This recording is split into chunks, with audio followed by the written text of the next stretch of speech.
Kaya kapag nagda-drive kayo, huwag lang kayong tinging diretso. Kailangan tinitignan nyo rin po yung road surface para makita nyo yung mga road markings. Kasi may ibig sabihin din yan.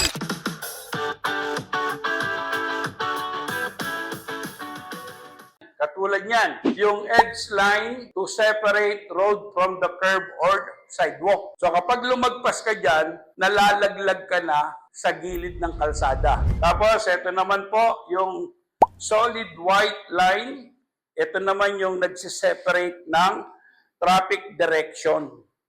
Tapos, yung broken line, ayan, ayon sa batas, ina-allowed po tayong mag-overtake. Lalo na, so pwede ka mag-overtake dyan pag ganyan. Tapos, ito naman po yung daanan ng mga tao. So, hindi ka dapat pumarada dyan. Hindi mo dapat daanan yan. Delikado. Ngayon, kapag approaching po kayo ng traffic light, makikita nyo may pedestrian lane. And then, nag-red color yung light, makikita nyo doon, merong solid white line dito. Ibig sabihin yan, stop line. So, ang gagawin nyo, ihinto po kayo close to the white broad line sa stop line. Huwag yung lalagpas. Ano mangyayari, G? Pag nilagpasan mo yung stop line, binablock mo na yung pedestrian lane. So, traffic o hindi, always open po natin yung pedestrian lane. Kasi, para may daanan yung mga tumatawid. Experience the trusted way to learn defensive driving. Enroll now.